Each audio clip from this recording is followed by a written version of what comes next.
السلام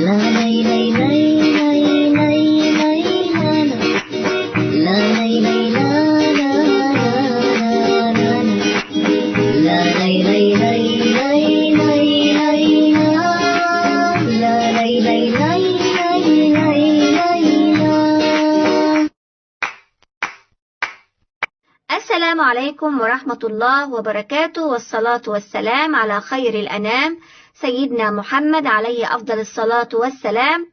أهلا بكم في حلقة جديدة. حلقة اليوم خاصة بطلبة وطالبات الصف الخامس الابتدائي. هشرح مادة الدراسات الاجتماعية المنهج الجديد الترم الثاني. هناخد الدرس الثالث بعنوان مشكلة الزيادة السكانية في بلدنا. اعمل لايك وكمان سبسكرايب وانزل فعل الجرس ليصلك كل جديد. اعمل لايك وكمان سبسكرايب وانزل فعل الجرس ليصلك كل جديد. مشكلة الزيادة السكانية وأسبابها.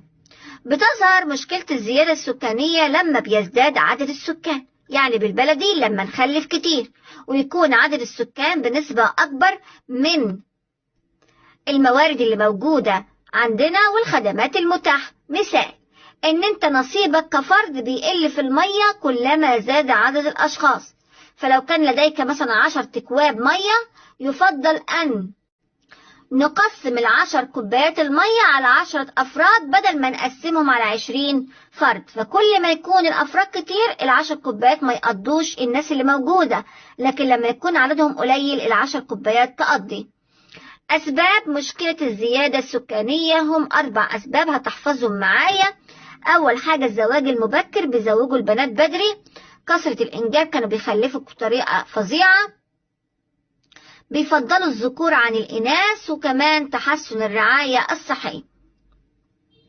الزواج المبكر بيتمثل إن بيجوزوا البنات دون السن القانونية، والإنجاب في سن مبكرة، يعني بيتجوزوهم قبل ما بيطلعوا البطاقة، باللغة بتاعتنا كده قبل ما بيطلعوا البطاقة يجوزوا البنات وهم مثلا في 6 ابتدائي في أولى إعدادي، فطبعا ده غلط. كثرة الإنجاب إن هو بيخلوا البنات تخلف كتير، وطبعا موجود في الريف.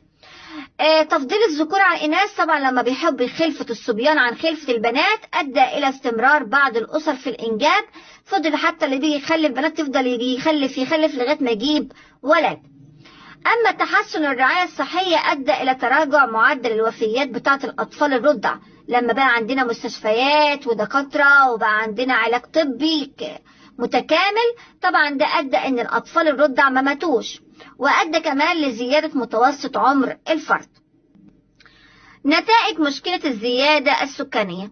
تؤدي مشكلة الزيادة السكانية المرتفعة إلى زيادة استهلاك الموارد المائية والغذائية، يعني كل ما السكان يبقى عددهم أكتر تلاقي المية ما تكفيش والأكل برضو ما يكفيش، وهيقل نصيب الفرد من الموارد المائية والغذائية. تاني حاجة كمان ان بسبب الزيادة السكانية بيحصل ضغط على الخدمات. التعليم يبقى فيه زحمة، الصحة ما فيش اماكن نتعالج فيها، وتدني مستويات التعليم والصحة. وكمان زيادة الطلب على فرص العمل، تلاقي الناس مش لاقية عمل تشتغل فيه بسبب الكثافة السكانية، مما يسبب عبئا على الدولة المصرية. وكمان بسبب الزيادة السكانية بتلاقي النفايات بتزداد، وتلوث البيئة بيزداد، وإعاقة مشروعات التنمية بالدولة. فإحنا لازم نحفظ السؤال ده كويس جدا. صلوا صلوا صلوا على رسول الله، صلوا صلوا صلوا على رسول الله.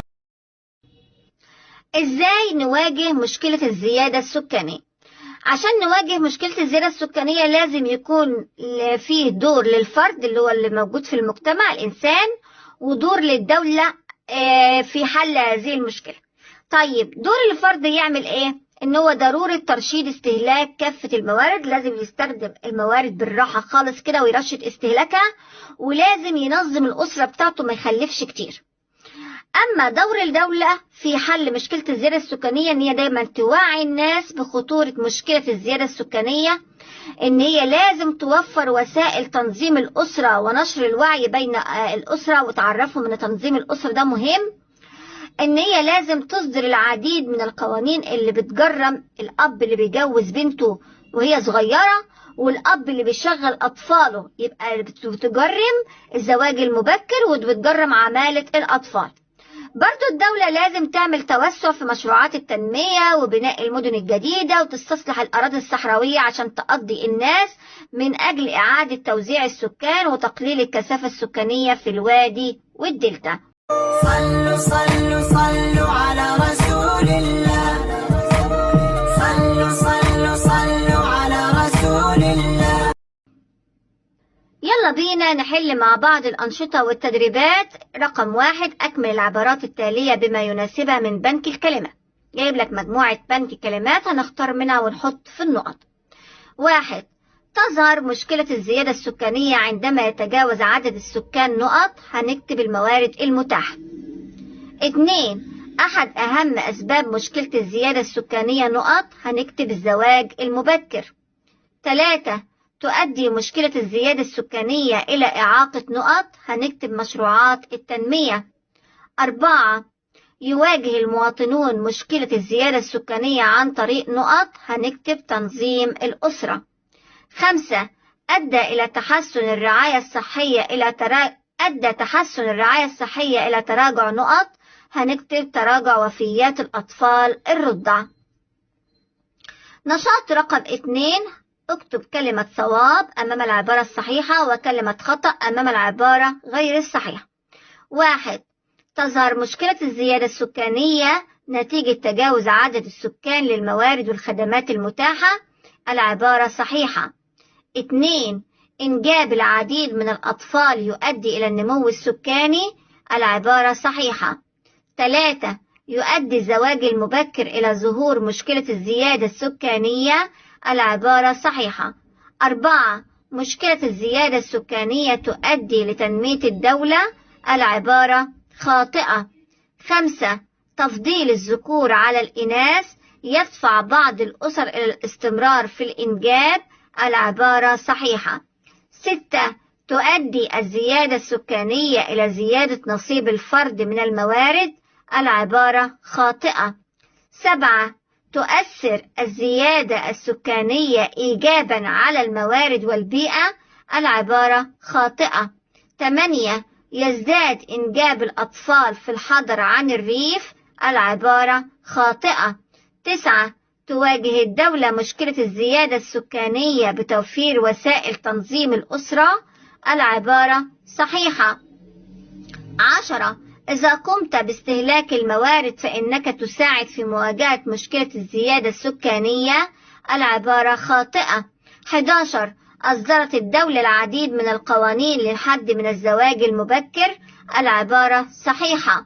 12، تؤدي مشكلة الزيادة السكانية إلى ضرورة قيام الدولة بتوفير المزيد من فرص العمل، العبارة صحيحة.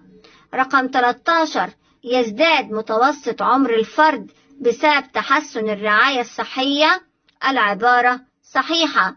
صلوا صلوا صلوا على رسول الله. صلوا صلوا صلوا على رسول الله. السؤال الثالث، اختر الإجابة الصحيحة مما بين القوسين. 1، تجاوز عدد السكان للموارد المتاحة يسمى نقط، هنختار مشكلة الزيادة السكانية.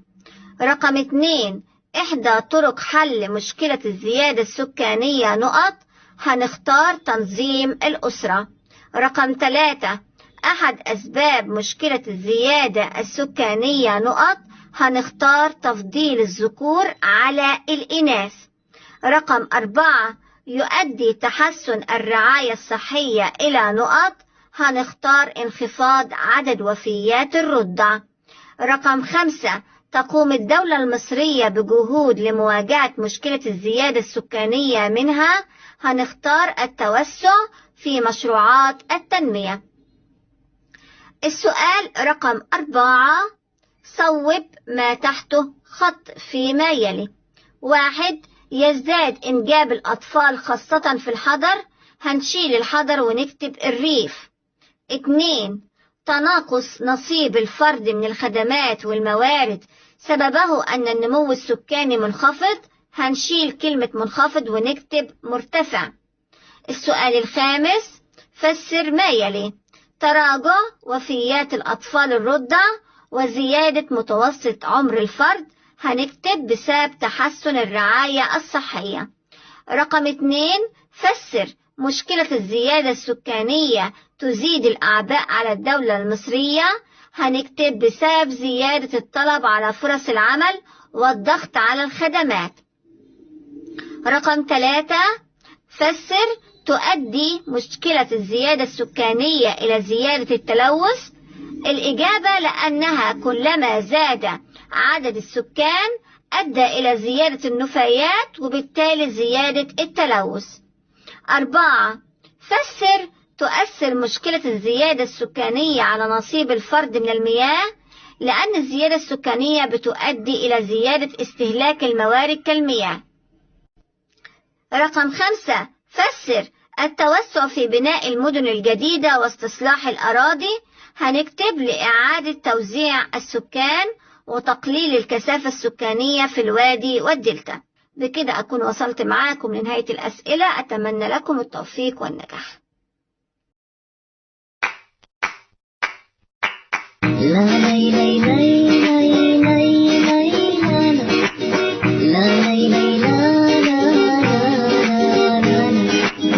لا